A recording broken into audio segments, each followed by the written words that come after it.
En México, la demanda por difamación desapareció ya hace muchos años por algunas causas. Hay quien dice que la causa principal era que cuando una persona no resistía a las críticas, simplemente demandaba a otra persona por difamación. Entonces, de alguna manera se decidió eliminar la pena legal por difamación, también de alguna forma buscando que la libertad de expresión fuera de alguna forma eso, es decir, libre. Después, la difamación se ha vuelto algo tan común que pareciera que ya a nadie le molesta. O como que pasamos de un extremo al otro. El día de hoy prácticamente cualquier persona puede tomar su celular, escribir algo y decir lo que sea de cualquier persona, sin importar que sea un hecho verificable o no, simplemente escribe cosas de alguien. Entonces lo que originalmente era un medio de expresión, hoy realmente se ha convertido en una plataforma de difamación. Y en ciertos modos o sentidos hay a quien parece importarle y hay a quien no parece importarle absolutamente nada. Pero la realidad gira en torno a la difamación, que ha dejado de ser importante porque la integridad y la dignidad han dejado de ser también importante para las personas. El peso que antes se le daba a la dignidad y a la integridad de una persona ya no tiene el mismo peso ahora. Entonces, la difamación pues realmente ya más bien la tomamos como libertad de expresión y ya ha dejado de doler. Cualquier persona ahora puede decir lo que quiera de otra y no habría absolutamente ningún problema. Pero si nosotros retrocedemos años y años y años en la historia, hasta el momento en el que se escribe el Salmo 4 por parte de David, la situación era totalmente diferente. Porque en este tiempo la integridad y la dignidad eran una de las posesiones más valiosas que un hombre podía cuidar, que un hombre debería proteger. La difamación de una persona sobre otra era un hecho tan grave y tan delicado que esa persona que era difamada podía perderlo todo por una difamación, es decir, por una mentira inventada. Los hombres cuidaban como algo muy valioso su reputación. Era algo sumamente importante. La perspectiva que la gente tenía de nuestra integridad y de nuestra dignidad, o la honra y el buen nombre de una persona era algo sumamente valioso, que cuando se perdía, muy difícilmente podía recuperarse, causaba daños irreversibles. Escucha este proverbio que tiene que ver con esto. Este proverbio dice: de más estima, es decir, de más valor, es el buen nombre que las muchas riquezas, y la buena fama más que la plata y el oro. Proverbios capítulo 22, verso 1. Eso significa que, y al entender que Proverbios es un compendio de dichos o refranes inspirados por Dios que están allí, eso nos da a entender lo que para el pueblo de Dios significaba la reputación y el buen nombre de una persona. Era tan importante que era mucho más valioso, de más estima que las riquezas, y de más estima y de más valor que la plata y el oro. Eso nos da una idea acerca de la importancia que tenía la reputación para una persona. Era más importante retener la integridad que almacenar riquezas o que buscar riquezas. Era más importante mantener nuestra integridad que acumular plata y oro. En nuestro contexto, los papeles se han invertido. ¿Qué significa? Que ahora es más importante tener riquezas, plata y oro que buen nombre, o que integridad, o que dignidad. Este Salmo número 4, bajo ese contexto, es sumamente importante porque nos enseña o nos muestra a David bajo una situación de extrema angustia. Y la angustia que David estaba enfrentando, la razón, era que un grupo de personas desconocido lo estaba difamando. Algunos comentaristas tienen distintas argumentos o conclusiones respecto a la razón del por qué David estaba siendo difamado. E incluso hay una conclusión que a mí me parece muy viable respecto a que David estaba enfrentando junto con todo el pueblo un proceso, un tiempo, una circunstancia de escasez de alimentos. Por eso es que más adelante David dice: tú me diste alegría más que cuando ellos abundaba su mosto, abundaban sus alimentos y tenían una circunstancia abundante. Y de allí deducen que posiblemente David estaba enfrentando una situación como rey de escasez y que las otras personas estaban usando esa situación para difamar a David, para acusarlo de un mal rey, tal vez para culparlo por los errores que él había cometido y que ahora el pueblo estaba enfrentando esa situación. Lo estaban haciendo responsable por su negligencia y que el pueblo estaba enfrentando esa situación. Entonces son argumentos que se dan para saber la razón del por qué estaba siendo difamado. Pero más allá de encontrar la razón del por qué David o en qué él estaba siendo difamado, que es algo que no sabemos con claridad, lo que sí sabemos con claridad es que David estaba siendo difamado. Sin importar la razón, David lo estaba enfrentando. Y como el buen nombre de un rey era algo tan valioso, David estaba en angustia, en una angustia extrema. Y la razón, desde la perspectiva de David, de por qué él estaba tan angustiado por lo que la gente o este grupo estaba diciendo de él y estaba murmurando con todo el pueblo, era porque estaba funcionando. Ese era el problema. El problema de David no era solamente que este grupo lo estaba difamando, el problema era que parecía que funcionaba. De una forma sumamente injusta, el buen nombre del rey David estaba siendo pisoteado por culpa de gente mentirosa. Y lo habían hecho de una forma tan buena, tan adecuada, tan perfecta, que David no podía hacer nada para frenar todos esos chismes y esa difamación. Esa situación lo había llevado al límite de sus fuerzas respecto a la resistencia propia de sus emociones. Y David estaba totalmente exhausto. Son cosas de las cuales leemos en el Salmo. Situaciones que sobrepasan nuestra capacidad de respuesta suelen ser muy desgastantes. Y creo que allí ya entendemos un poco a David.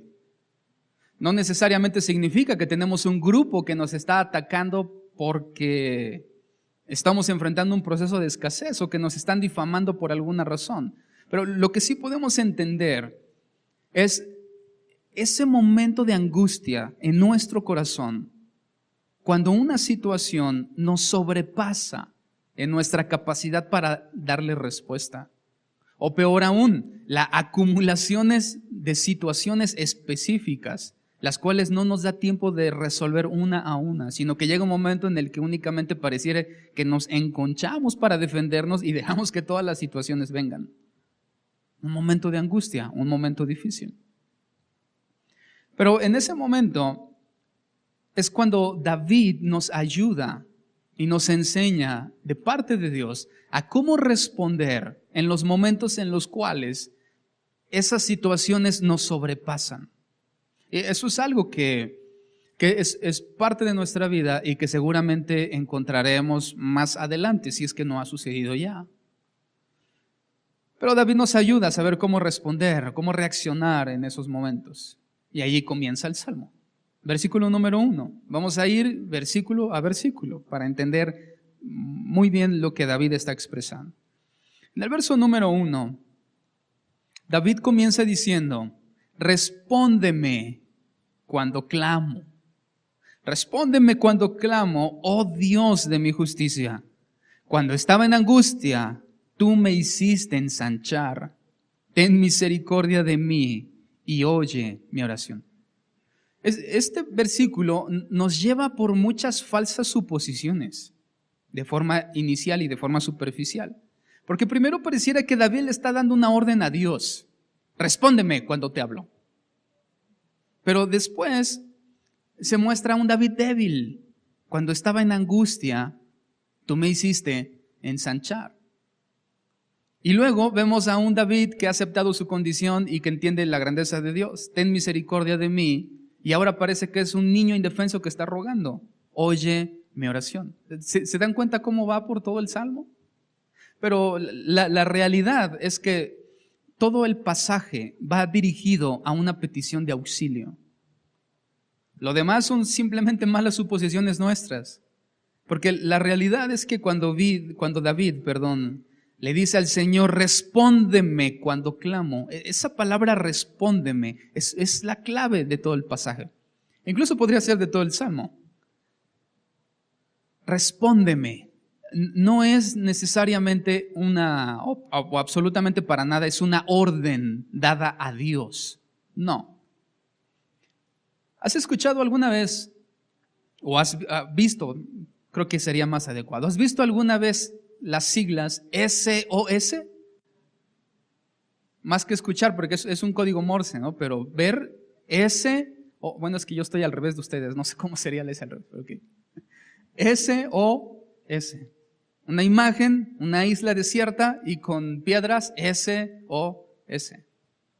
Incluso hay quien dice que esa frase como tal, o combinación de 3 palabras, se hizo famosa por el Titanic, porque ellos enviaron SOS y apenas ahí estaba comenzando y a partir de ahí se popularizó y se internacionalizó. Pero bueno, eso no es lo importante, no te pierdas en ese detalle, ¿no?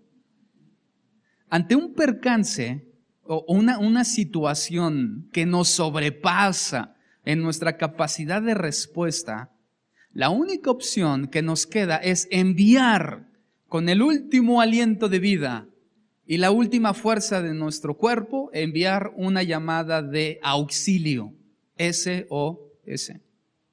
Una petición desesperada de ayuda. ¿A quién? A quien sea, pero alguien ayude.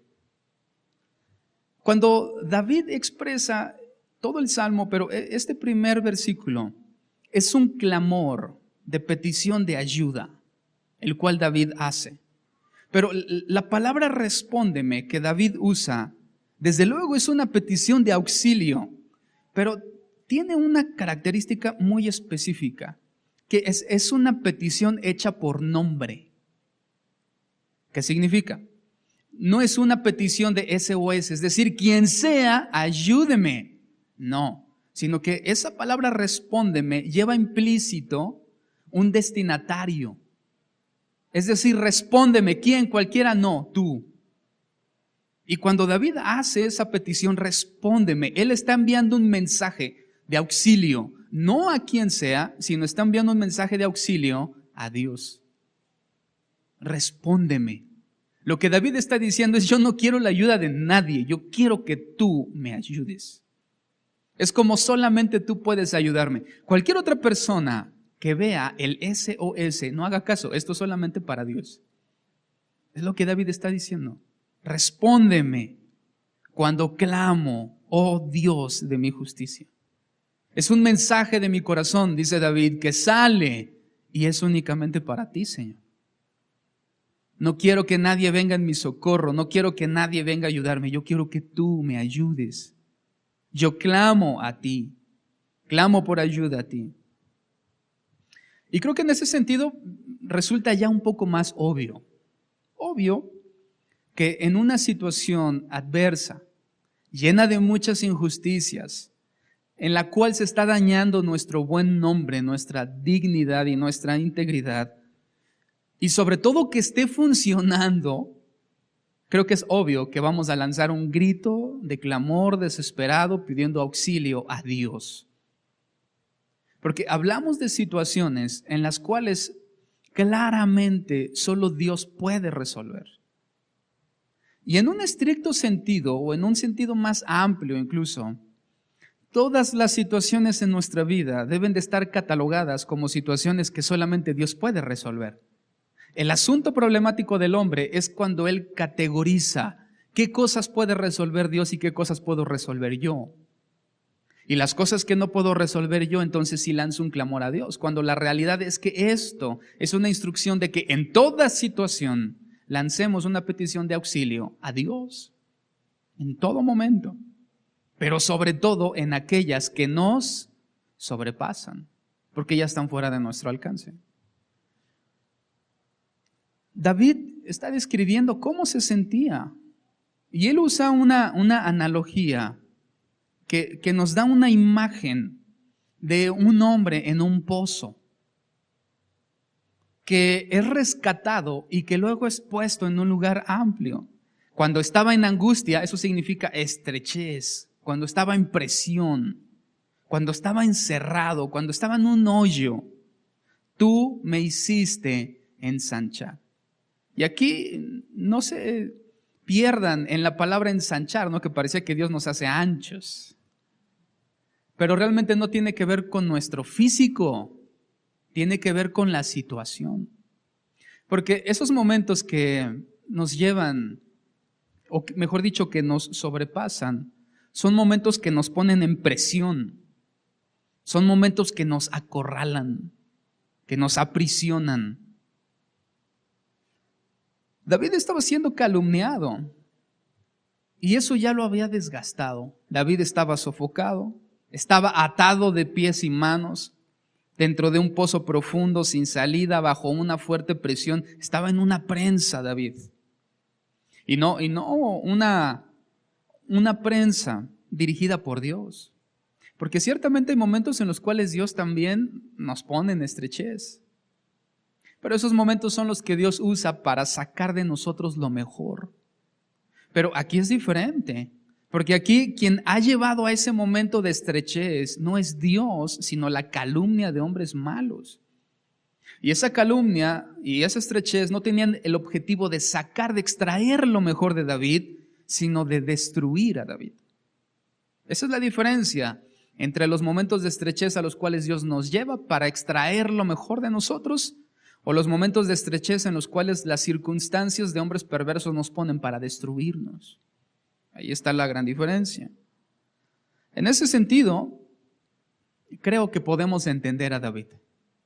Porque ciertamente en algún momento nos hemos sentido igual de desesperados, atados de pies y manos por muchas circunstancias que están fuera de nuestro alcance, pero que sin embargo nos afectan.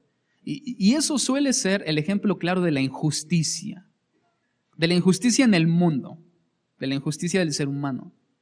Que muchas de las veces las situaciones que menos tienen que ver directamente con nosotros son las que más nos afligen. Y creo que los que son padres entenderán tal vez eso todavía de mejor manera, ¿no? Cómo a veces las situaciones que enfrentan nuestros hijos nos llevan a un momento de presión cuando no tiene nada que ver con nosotros, y eso es injusto. Están fuera de nuestro alcance. Momentos en nuestra vida en el cual la estrechez no es provocada por nosotros, sino por medios o circunstancias externas, por un tercero o por otros terceros. Y nos lleva a un punto en el cual nos sentimos atados de pies y manos. Y yo creo que todos nos hemos sentido alguna vez en esa situación. Yo me he sentido muchas veces en esa situación.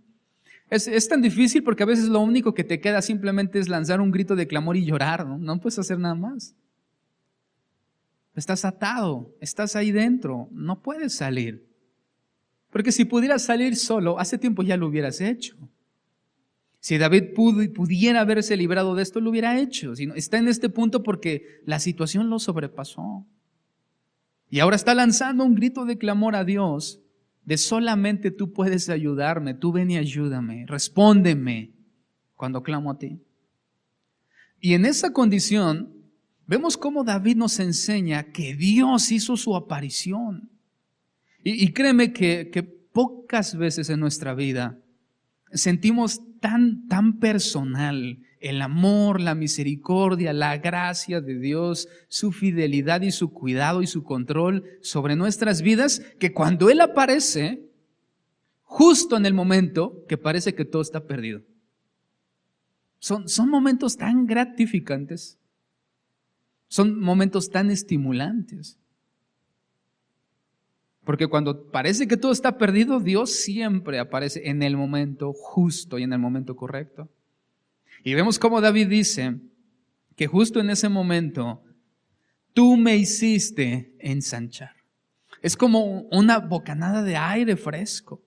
de estar en ese hoyo atado de pies y manos, en angustia, sin poder hacer nada, dice que por la intervención de Dios, él lo hizo soltarse.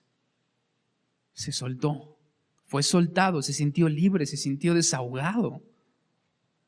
Ten misericordia de mí, termina diciendo David, y oye mi oración.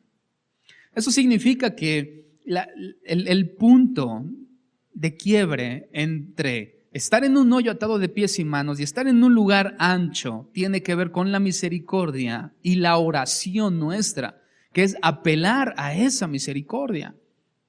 Fíjate que es muy contrastante, porque cuando el creyente actual, en general, está en una situación apremiante, él usa la oración como un medio de expresión, de derecho. Es decir, yo no tengo que estar en esta situación porque no me merezco estar aquí, sino que yo tengo el derecho de estar mejor que lo que estoy. Sin embargo, cuando vemos a David en la expresión de su oración, él no apela a lo que se merece, él no apela a lo que por derecho le pertenece, él no apela a lo que él desea, sino él apela a la misericordia de Dios. Contrasta mucho, ¿no crees? David, él no apela a soy el rey y no tengo por qué estar así, que se parece a muchas oraciones de la iglesia actual. Yo soy el rey y yo tendría que vivir como un rey. Sin embargo, David apela a tú eres misericordioso para mí. Es muy distinto. Y ahí está la diferencia entre seguir atado de pies y manos o pasar a un lugar amplio. La misericordia de Dios, que yo accedo por medio de la oración. Se entiende que somos parte de su pueblo. A partir del versículo 2 al versículo 5, David envía un mensaje a sus calumniadores. Pero cuando David envía el mensaje a los calumniadores, ese mensaje consta de dos partes.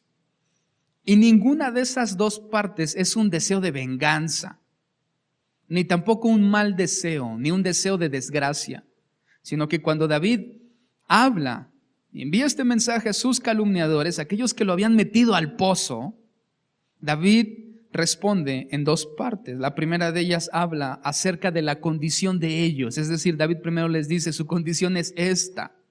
Ustedes están siendo así delante de Dios. Y luego les hace un llamado al arrepentimiento.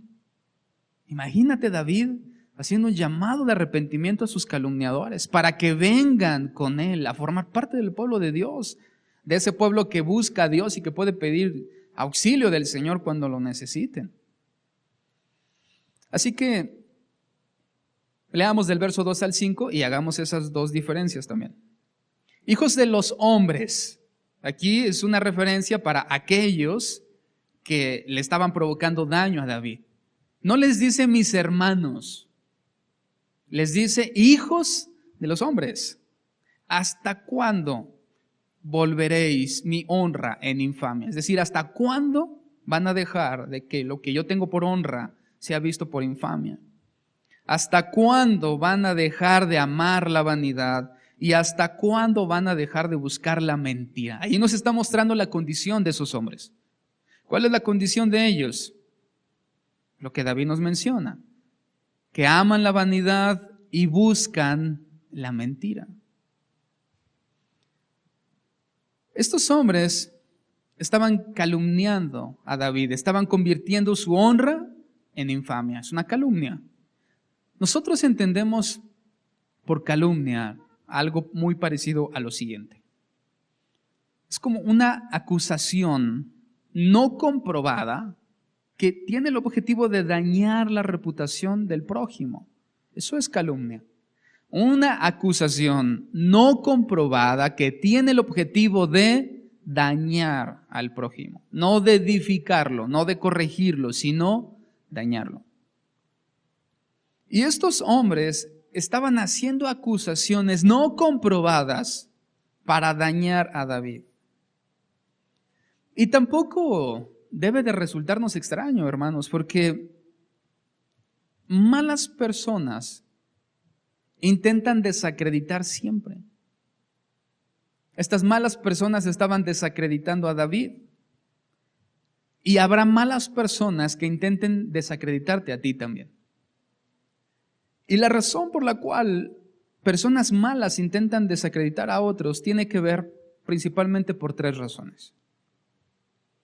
Por lo que eres, por lo que haces o por lo que crees. Por lo que eres, por lo que haces o por lo que crees. Si nosotros estamos, cuando nosotros estemos bajo las calumnias y las acusaciones de otros, la razón tendrá que ver con alguna de esas 3. Por lo que somos, por lo que hacemos o por lo que creemos.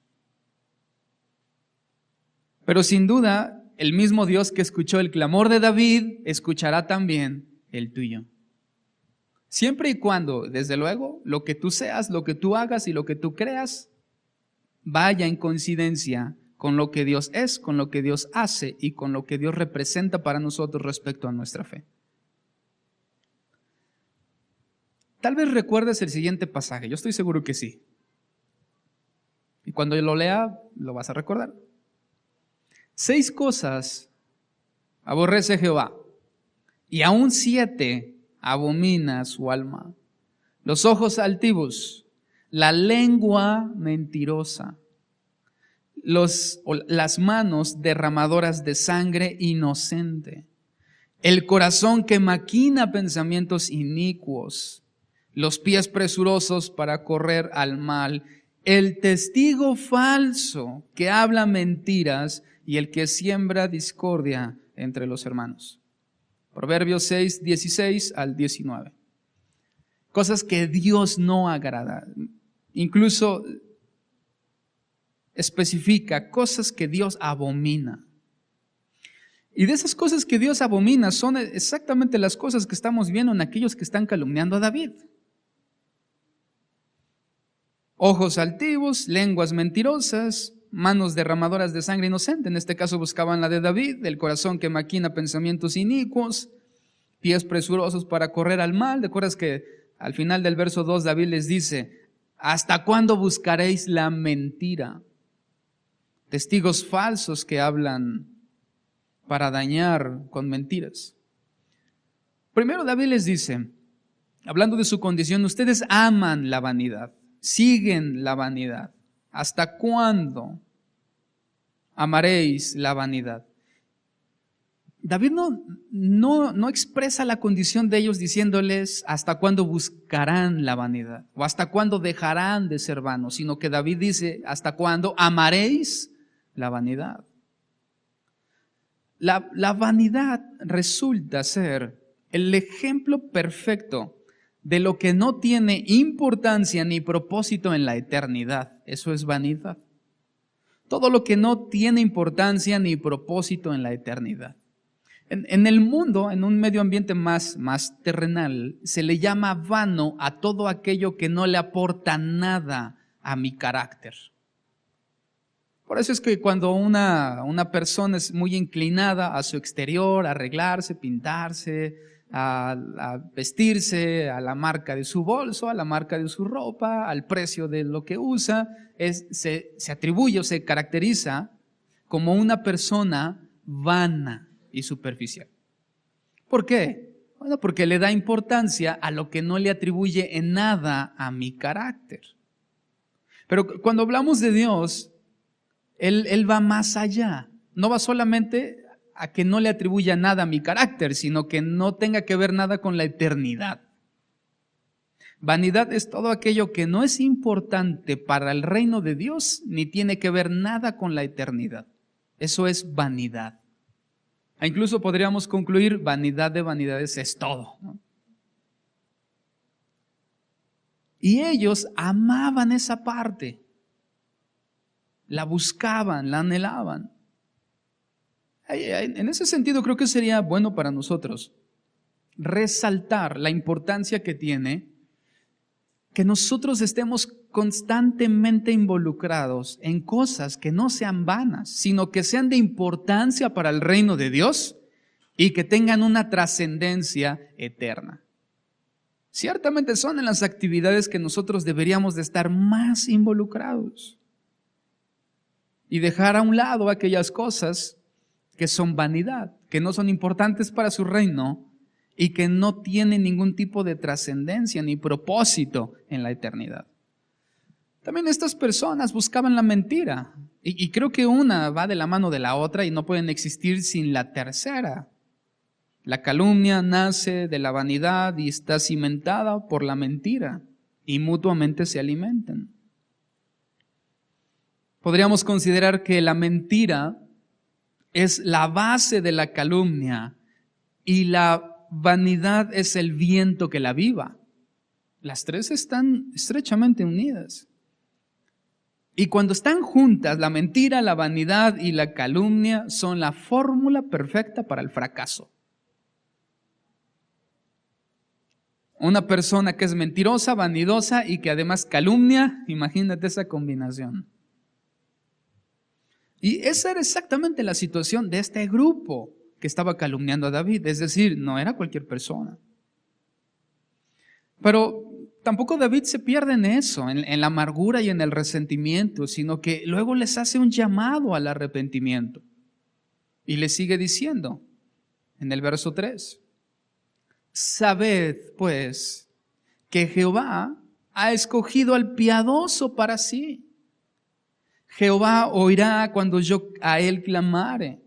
Y luego les dice a ellos, verso 4, ustedes deben temblar y no pecar.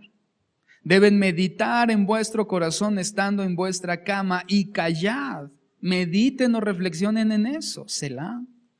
Ofreced sacrificios de justicia y confiar en Jehová.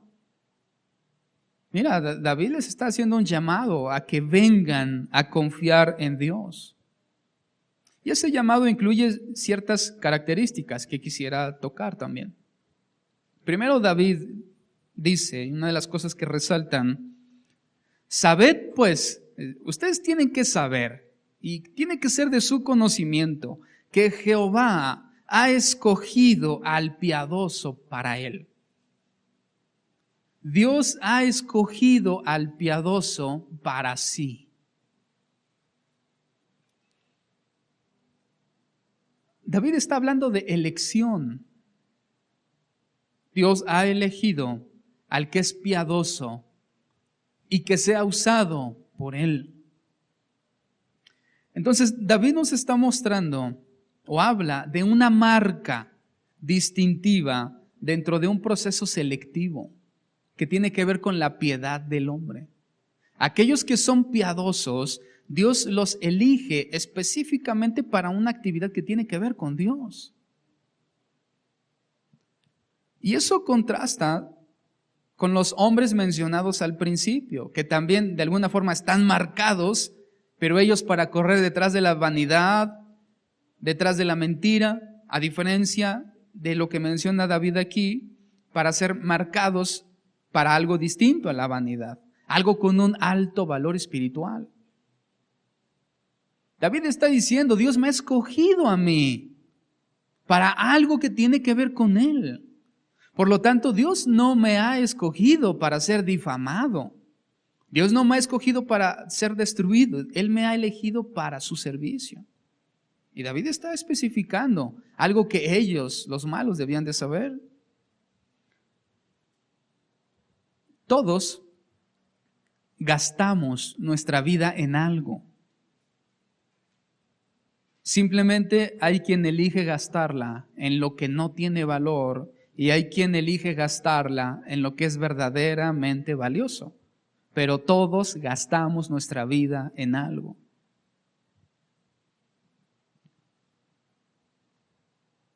En segundo lugar, David dice que también si estos hombres modificaban, entonces también serían escuchados. Dios ha elegido al piadoso para sí. Jehová oirá cuando yo a él clamare. Ahora aquí la conclusión que obtenemos de por qué Dios escucharía a David tiene que ver con lo primero, es decir, porque él ha sido piadoso. Por eso es la garantía, la piedad es la garantía de que Dios escucha nuestra oración.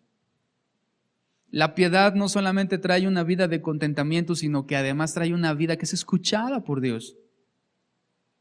Si nosotros decidimos caminar en una vida piadosa, seguramente Dios nos escuchará sin importar la circunstancia en la cual nos encontremos. Dios escuchará nuestra petición. Una vida piadosa es la garantía de que nuestra llamada de auxilio en medio de la angustia será indudablemente escuchada y, número 2, contestada. No es una llamada de auxilio hecha en una esperanza de que sea atendida, sino es una llamada de auxilio hecha con una seguridad de que será atendida y escuchada. Y creo que incluso allí no solamente los malos deberían de tener eso bien claro en su mente, sino creo que también nosotros deberíamos de tenerlo claro. Porque muchas veces nuestras llamadas de auxilio a Dios son más dudosas que otra cosa. Hacemos llamadas a Dios de auxilio prácticamente dando por un hecho que Él no va a venir. Cuando la realidad es que David nos enseña que debe de haber una seguridad basada en la piedad, que cuando yo lance esa llamada de auxilio es solo cuestión de tiempo para que Dios escuche y para que Dios haga algo al respecto. Dios no ignoró la llamada de David, no va a ignorar la nuestra, siempre y cuando estén fundadas en la piedad. Número 3. David habla acerca de miedo después. Jehová oirá cuando yo a él clamare. Y luego les dice a ellos, tiemblen y no pequen. ¿Qué importante es eso? Tiemblen y no pequen. Hay una gran diferencia entre el miedo del hombre y el temor de Dios. Y David lo está explicando aquí. ¿Cuál es la diferencia entre identificar el miedo del hombre y el temor de Dios? Porque a veces pareciera que el creyente se acerca a Dios no con temor, sino con miedo. O a veces por miedo no expresa un temor verdadero. ¿Cuál es la diferencia? El miedo del hombre al hombre o el miedo por el hombre nos paraliza y es infructuoso. Esa es una característica del miedo. El miedo nos paraliza y es infructuoso. Porque siempre en medio del miedo nos paralizamos. Si en algún momento tienes la oportunidad de caminar por un bosque oscuro, tal vez nunca pase, ¿no? Tal vez sí. Y mientras tú caminas por ese bosque oscuro, alcanzas a escuchar un aullido que te hace sentir escalofríos por todo el cuerpo. Yo te aseguro que no vas a correr. Porque aquí hablamos de un miedo verdadero. No de un miedo de tu amigo o tu familiar que te asusta cuando estás distraído y gritas y brincas. No, aquí hablamos de un miedo verdadero. Y ese miedo verdadero no te lleva ni siquiera a gritar ni a hacer ningún movimiento, simplemente te paralizas. Y el miedo puede ser tan duro que no solamente te paralizas físicamente, sino hay gente a la cual se le paraliza el corazón también. Y hay gente que muere por eso. El miedo del hombre, cuando verdaderamente se ve en un peligro, lo paraliza y no tiene ningún fruto. Es infructuoso. Cuando una persona ve a Dios con miedo, se paraliza y es infructuoso, porque se está acercando a Dios de forma errónea. Sino que David nos dice que el temor de Dios mueve al hombre a alejarse de su pecado. Y ahí está la diferencia. El temor del hombre es paralizante e infructuoso, pero el temor de Dios es movilizante y santo. Nos hace alejarnos del pecado porque tenemos temor de Dios. El temor de Dios únicamente nace de un estremecimiento interno, porque aquí cuando David usa la palabra temblad, no necesariamente se refiere a temblar de miedo, sino se refiere a a un temor que nace desde las entrañas. No a un temor racional, no a un temor de sobrevivencia, no a un temor de daño físico, sino a un temor que nace desde el centro de nosotros, desde lo más interno del corazón. Y la única realidad bíblica en la cual nosotros vemos a hombres que se llenan de temor desde las entrañas y que los hace huir del pecado es cuando ellos contemplan a Dios. En todas las ocasiones que un hombre pudo contemplar a Dios en una manera que fue sobrepasado por la grandeza del Señor, esa persona experimenta un temor desde las entrañas, pero que no lo paraliza, sino que lo lleva a alejarse del pecado. Recuerdo, por ejemplo, tal vez viene también a tu mente, esa escena cuando Pedro está delante de Jesús. Y entonces Jesús calma, hace una calma en el corazón de Pedro, pero por el milagro que él vio. Ellos habían estado pescando toda la noche, ¿recuerdas? Lanza las redes. No, Señor, lanza las redes. Ok, las voy a lanzar y él lanza las redes y cuando él las jala, se da cuenta del poder que la persona que estaba a su lado tenía. Entonces, ¿cuál fue su respuesta? Se llenó de miedo desde las entrañas, cayó al piso y ¿qué le dijo a Jesús? Aléjate de mí porque soy hombre pecador. Yo no creo que cada pez haya hablado y le haya dicho pecador, ¿no? Y que la voz de 3,000 peces acusándolo de pecador lo haya convencido, ¿no? Ni tampoco creo que haya sido verdaderamente la acumulación de los peces. Él era pescador. Yo creo que en algún momento él vio su red llena. Sin embargo, la forma, el tiempo, el momento que respetó las instrucciones de Jesús, cómo él muestra su grandeza, le hizo tener un miedo desde las entrañas. Y lo hizo alejarse él mismo de su pecado, entender su condición, decirle, Señor, aléjate porque estoy lleno de pecado. Temor. Nosotros podemos decir que tenemos temor de Dios cuando hay ese miedo desde el fondo de nuestro corazón que nos hace alejarnos de Él. Del pecado me refiero. Nos alejamos del pecado, entendemos nuestra condición y muchas veces eso nos lleva a considerarnos verdaderamente y ciertamente inmerecedores de tener esa cercanía con Dios. Y en este sentido hay una cláusula. Y esa cláusula dice que si tú no has experimentado lo que yo te acabo de explicar, muy seguramente nunca has visto a Dios en tu vida. No le conoces. Si tú nunca has sentido ese miedo desde lo profundo de tu corazón que te lleva a aborrecer al pecado, a alejarte y tú mismo sentirte totalmente indigno porque estás delante de un Dios grande y santo, no conoces a Dios.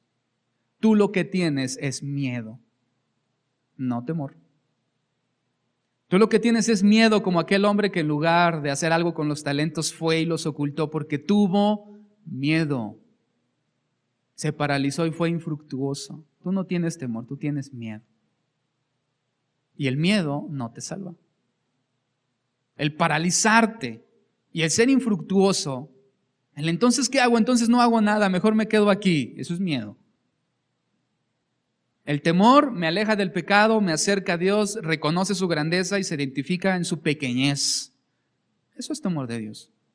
Y hacia allí es hacia donde David está llamando a estos hombres malos. Porque hacia allí es el camino correcto. Pastor, pero ¿yo cómo puedo entonces tener ese miedo o ese temor de Dios? ¿Cómo puedo llegar a experimentar ese temor de Dios? Bueno, la única razón que encontramos en la Biblia lo único que puede provocar ese temor es la contemplación de la grandeza de Dios. Solamente es eso. Contemplar la grandeza de Dios provoca en nosotros temor que nos aleja del pecado. Si estamos muy cerca del pecado es porque nos hace falta contemplar la grandeza de Dios. Siempre que contemplamos la grandeza de Dios, viene un retroceso en nuestro corazón, en su afinidad hacia el pecado. Hay un rechazo, un desagrado hacia el pecado. Pero cuando omitimos la grandeza de Dios y nos concentramos más en el pecado, sucede lo inverso. Si la grandeza de Dios se hace pequeña, nuestra inclinación y atracción hacia el pecado, ¿qué sucede? Aumenta. Entonces el punto no tiene que ver con la tentación ni con nuestra debilidad. El punto tiene que ver con su grandeza.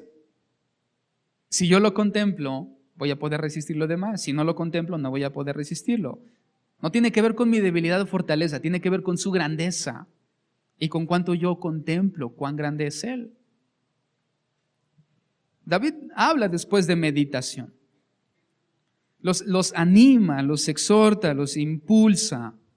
Temblad y no pequéis. Meditad en vuestro corazón estando en vuestra cama y callad. Y desde luego esa meditación tiene que ver con lo anterior que él ha mencionado. Mediten en sus camas. Mediten. Ahora, aquí hay algo interesante. Esa palabra que David usa para expresar meditar o que se traduce por meditar, se repite 24 veces a lo largo de la Biblia. Esa palabra exactamente, 24 veces.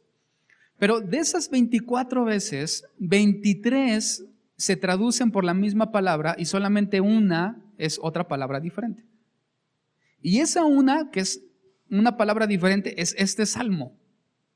Es decir, de esas 24 veces, solamente en este salmo y en este pasaje se traduce por meditar. En las otras 23 ocasiones se traduce con una palabra diferente y que es igual en las 23 ocasiones que aparece. Y esa palabra es dile. Dile. ¿Por qué se tradujo aquí por meditar? No sabemos. Pero en las otras 23 ocasiones que está la misma palabra, en todas ellas siempre aparece dile. Solo aquí aparece meditar.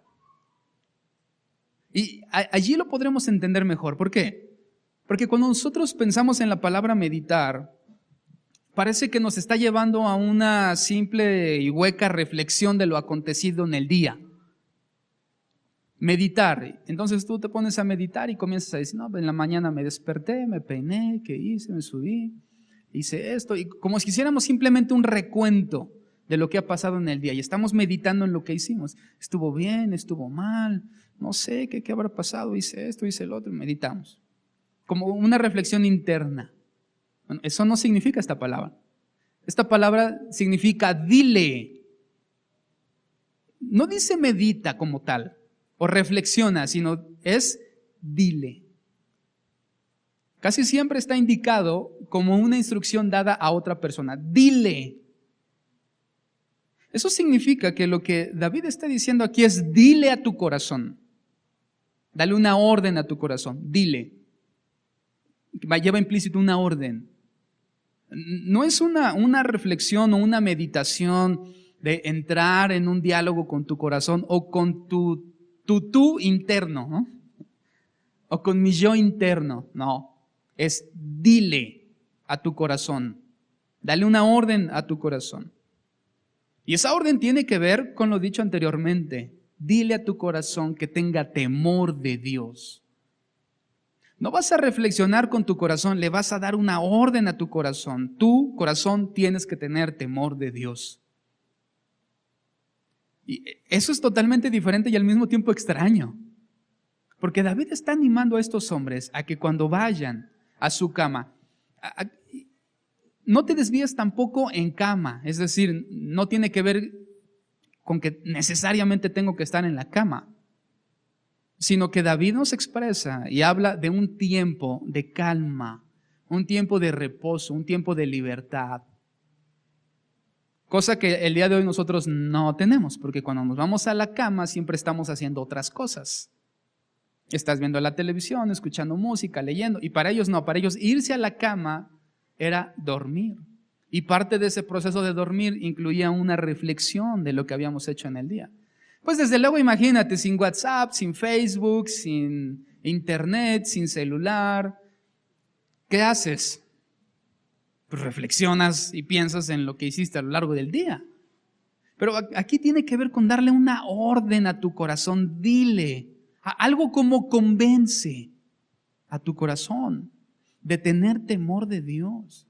Como si hubiera una autoevangelización, un autoevangelismo, una autoinstrucción. Como predícate a ti mismo.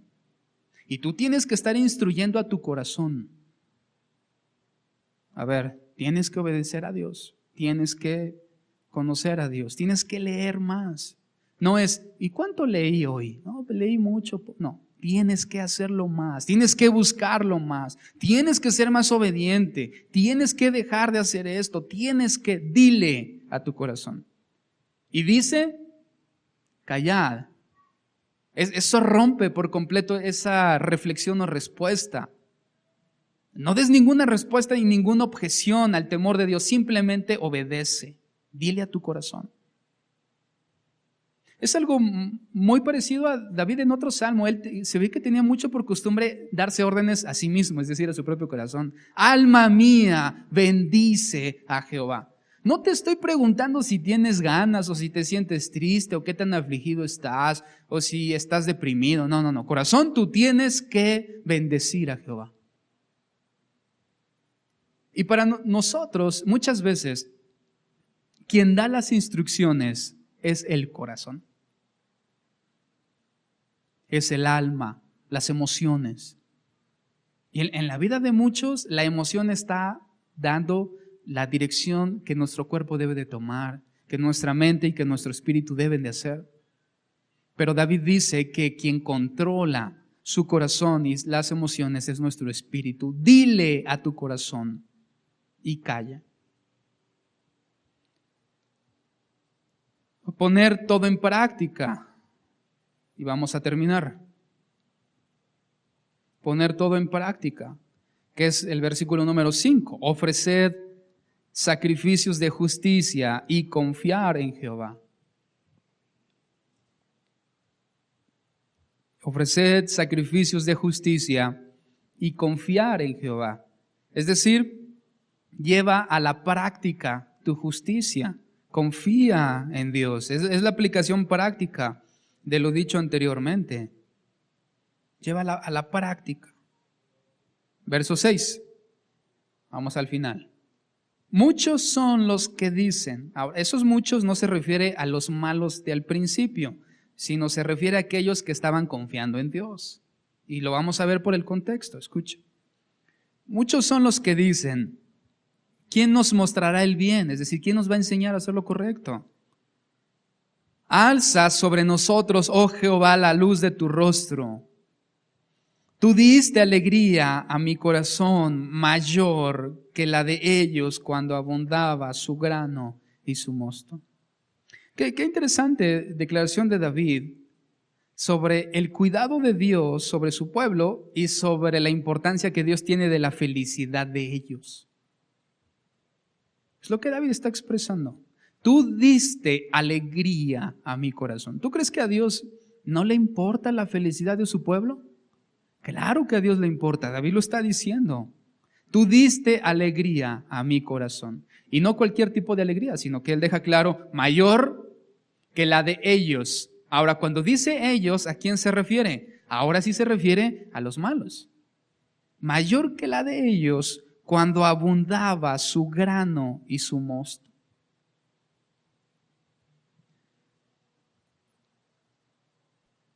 Alza, al final del versículo 6, David dice, alza sobre nosotros, oh Jehová, la luz de tu rostro. Esa frase, David la obtiene de un pasaje en el libro de Números, capítulo 6, que se conoce como la oración sacerdotal. Cuando Dios establece el sacerdocio y les da órdenes a los sacerdotes, Él llama a Aarón y le da una oración que el sacerdote debería de declarar y debería de profesar sobre el pueblo.